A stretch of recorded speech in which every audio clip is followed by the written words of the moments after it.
For 738 days, this 25-year-old woman refused to leave her perch, hoping to stop Pacific Lumber from harvesting old-growth redwood trees.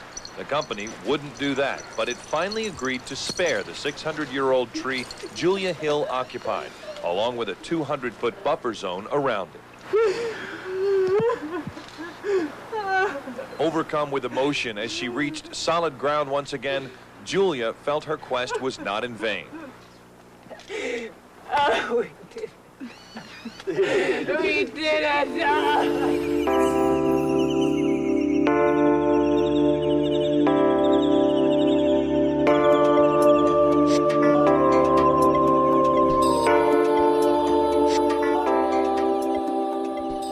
It's actually a very long story, but to synthesize, a few different major things happened. So first thing that was happening was I was leading a very successful life, but I was never quite truly happy. There was always felt like there was something missing deep inside of me. And then I had a very severe car wreck in 1996. I was hit by a drunk driver and the steering wheel of the car went into my skull, and I lost much of my short-term memory and my motor skills, and it took 10 months of very intense physical and cognitive therapy to retrain my body and my brain how to function. And so obviously whenever we have major events like that, for most of us it's a wake-up call to make us really evaluate our life and say, well, what's truly important to me? And so of course it did that for me. And then I went on a road trip with some friends just 2 weeks after I was released from my last doctor after the wreck, and ended up in the ancient redwoods of California. Was completely blown away by just how beautiful and mystical these forests are. Like, there's no words to truly describe it. It's something that you have to feel. But for me it was like a religious experience. And so then I entered my first clear cut, where they go in with 7-foot long, over 2 meter long chainsaws, and they cut down these huge old trees in a matter of moments. And then when they're done clear cutting everything, they light the clear cut on fire with diesel fuel and with napalm. And so it literally looks like a bomb has been dropped in the middle of an ancient forest. And so when I entered my first clear cut, I was as deeply wounded as I had been deeply touched by the beauty of the forest. And I thought, how can we be doing this? How is this possible? So then when I found out that over 97% of the ancient redwoods have already been cut down and that they're still logging them to this day, and then I heard about people who were doing their part to save what is left of these ancient forests, I knew that I wanted to help. And I had no activist experience at all, but I grew up with 2 brothers and no sisters, very poor, traveling around the country in the United States, so my playground was always outside. So when I heard that I could live in a tree in order to help make a positive difference, I thought, well, I don't know how to be an activist, but I can do that. And so that's actually how I got started in my efforts. That's a part of a very long movement to protect our old growth forests around the world.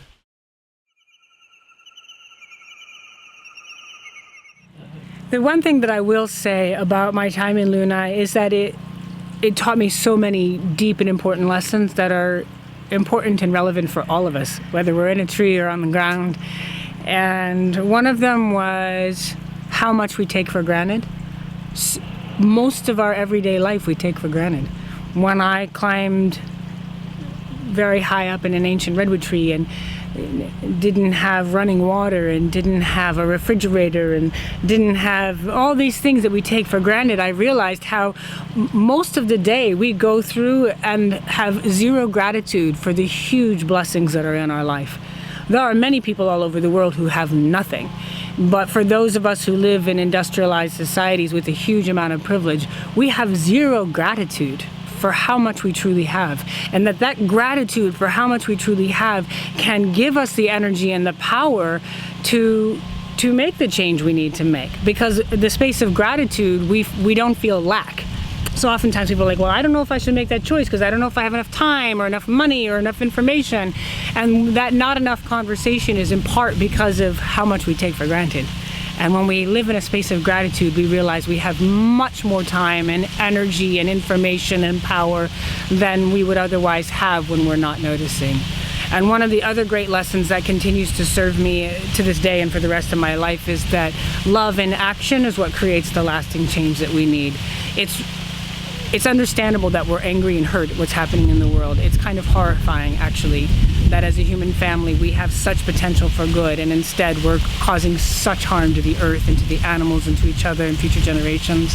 And that harm creates an understandable grief and anger. And yet I realized during my time up there that to take action from grief and rage might make a change in the moment, but it's not going to make the lasting change that we really need to make. Love in action transforms the moment in what gives us the opportunity for the lasting change we so deeply need. After not having touched the ground for over 2 years, the moment I touched the ground, it literally felt like electricity went running up and down my body. And I collapsed onto the ground and started crying because this miracle had happened. We'd protected the tree that I was in, this over 1,000-year-old redwood tree, and the grove around it. So we had succeeded in doing something that had never been done before. There was also grief that I was leaving the best friend and the best teacher I've ever had in my life. And there was also fear of the unknown. I was coming into the world a completely different person, including the fact that I was coming into a world where everyone was now watching me, and that's not who I went up into that tree as. So all of these emotions and energies were flying through me. And then 36 hours after I came down from Luna, I was actually in New York City. So it was a really big tear in my psyche, in my mind, in my heart, in my body, everything. But the way the media works is that the media is going to cover a story like that whether I'm there or not. And New York City in the United States is the center for the international media. And I didn't want the mainstream media to have the last say in the story, because basically they would have said, Julie Butterfly's come down, all the forests are saved, click to commercial, go back to shopping. And I didn't want that to be the final chapter of that story. So I went to New York City and did the media so that I could talk about what was important to me, which is, yes, we had a victory here, and our earth needs every single one of us to stand up and make a difference. I had a solar-powered phone in the tree, so I was able to communicate with media all over the world, as well as government officials and schools and conferences and everything you can think of. I was communicating from the tree. As far as the media goes, the mainstream media around the world is interested in selling a product. And I knew nothing about the media when I first got involved. I grew up without a television. That's how little I knew about the media. And so when I started seeing what they were doing with my story, and I would give them an hour's worth of really important content and maybe 30 seconds worth of something trivial, and it's the 30 seconds that would get the quote. And the hour that had any meaning was just on the editing room floor. So I realized that they were using me, and then I also acknowledged, well, technically I'm trying to use them too. So I shouldn't pretend to be better than them. I just need to realize I'm in a game, and they're out to use me and I'm out to use them, and I need to be strategic so that I try to get as good as we can from the mainstream media. And it's never perfect. Even in progressive media, people forget that there's an editor. And the editor has their view, and there's sometimes a director, and the director has their view. So there's many, many different layers between a person or an event that's being interviewed or talked about, and then the final piece. So I realized I had to do my best not to take it personally, although it's very hard for me, and then to study the media and do my best to make sure that I talked about things in the way that even after they chopped it up and chopped it up and chopped it up, hopefully there'd still be something meaningful in the final piece. When I was up in Luna, I had a hand-powered radio, and I was listening to the news from all over the world on this radio. And this was when the U.S. went in and invaded in the war in Yugoslavia. And I was hearing on the radio the news about how citizens were running out on bridges and on infrastructure with targets painted on their shirts, and trying to get media coverage that it was civilians and infrastructure that it was getting blown up, not some enemy target somewhere.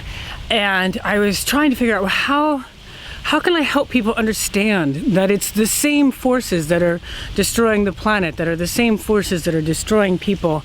And as I was praying, and I was imagining the targets on their body, the saying came to me, in the war of power, politics, and profit, all of life becomes a target.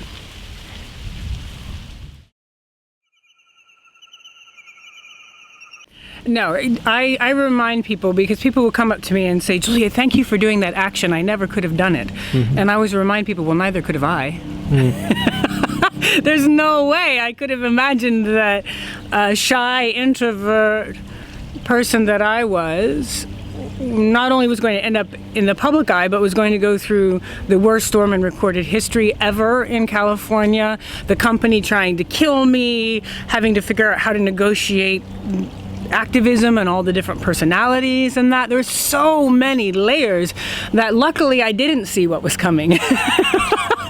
I thought I was going to be there 2 weeks to a month, not 2 years and 8 days. And thank goodness I didn't see the 2 years and 8 days, because I wouldn't have done it. And the reason why I tell that story is it's important that all of us realize that no matter what obstacles life sends us, the biggest obstacle is up here. It's in our mind. Our mind limits us, but when our heart cares deeply enough about something, we will stretch beyond what we know ourselves capable of. And my love for the redwoods, my love for the forests and the earth, my love for the children and their children still to come had me keep going, even though there were many times I wanted to give up and come down.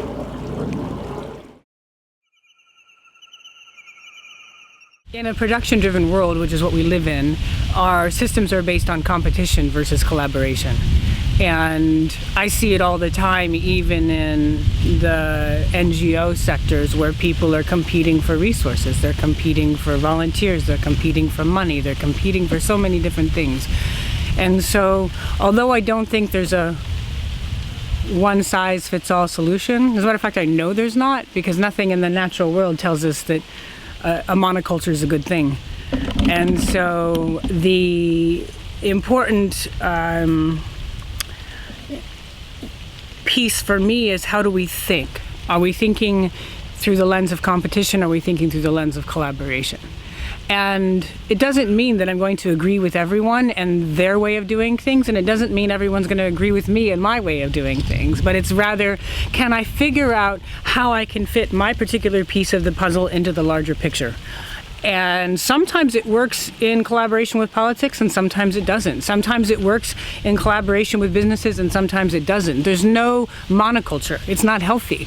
But it is healthy, and it is important that all of us look at every single choice that we make and recognize that there's a thread that connects that choice to something that came to that moment, and there's a thread that comes afterwards that connects us to everything in the future. And so we have to think about ourselves in a continuum instead of as an individual. So as an individual, do my choices make a difference? Absolutely. No choice happens in a vacuum. It's scientifically impossible to make no difference. So people need to stop saying, can one person make a difference? And I've been saying this for years and years, and I've been advocating for it, because it's a myth that I believe consumer production culture wants us to believe. Can I really make a difference? No. Okay, I'll just go consume some more things and not worry about it. It's too stressful, you know? And it's rather, no. What I choose to buy and not buy makes a difference. What I choose to say and not say makes a difference. What I choose to think and not think makes a difference. Everything makes a difference. And if I recognize that and think about that, then I will think about myself as part of a continuum and ask myself, how can I make the best difference I can make? And how can I look for others to partner with so that we can grow the difference we make together? All the way when I was in Luna, outside of the US, the strongest responses came from Italy and Germany. So thousands of letters and emails and phone calls from Italy, thousands and thousands and thousands, and mostly also positive media. The way the story was told in Italy was oftentimes even better than how it was told in the US. So that was nice. I'm also a quarter Italian on my mother's side. We're from Piemonte, so there's that connection as well. I have loved food since I was a little girl and making food, so I love the passion for quality food. The slow food movement, as we called it in the US, really came to us from Italy and France. This idea that you need to know who grew your produce and who makes your olive oil and your wine. It takes more time and it's totally worth it. So there's that connection. And then the final connection that was the real connection for bringing me to Italy was that a publisher wanted to publish my first book, The Legacy of Luna, different name, La ragazza sua, something like that. La ragazza sull'albero? No. What was it? Yeah, okay. So they wanted to publish my book in Italy, and also there is an incredible company, the Panel Ecologico, the ecological panel, that was started by an incredible man, Mauro Saviola, who's now passed. And he was a visionary who at first started out for economic reasons, trying to figure out what to do about the price in lumber skyrocketing, in timber, in wood products. And he saw all this waste wood, and he thought from a business perspective, wow, we should be doing something with all this waste wood. Broken furniture, broken window and door frames, Christmas trees, wood pallets, all these things that end up in the dump. As a businessman, he was like, we could be doing something with that. And then what happened is, as he was on the trajectory of figuring out how to reclaim and reuse all that wood, he started to learn about the ecological impacts as well, and woke up to his calling to being a good steward for the earth as a businessman. And so they create panels for IKEA-style furniture, but 100% waste wood, all wood that would be in the landfill otherwise, and create this technology that pulls out the glass and the plastic and everything and sends it to the recycling centers. Nothing leaves the factories and goes to the landfill, not a single thing. An extraordinary example of how businesses can also be a part of the positive change, started by a man who first was only interested in the economic angle of it, and then as his mind was open, so was his heart. And he was a big part of helping me to sponsor my trips to be able to come here, so I could afford it to come and do all the things that I do for free or for very little here, because my heart wants to say yes, but there's only so much I can do. And so he helped make that possible for many years. He's now passed on, and he's like an uncle to me. He holds a very special place in my heart. Thank you, Julia, for your time, and welcome once again to Italy. Thank you so much. Thanks for all your good work and the good work of Terra Nuova. It is important that people have access to good information, because there's a lot of information about what's wrong and what's not working, and so it is important that we have the information to what is good and what is working, so that the inspiration is a crucial part for that kind of change that we need to make. And so I'm very glad that you all are here doing this work, and I'm happy to support. Thank you to be with us.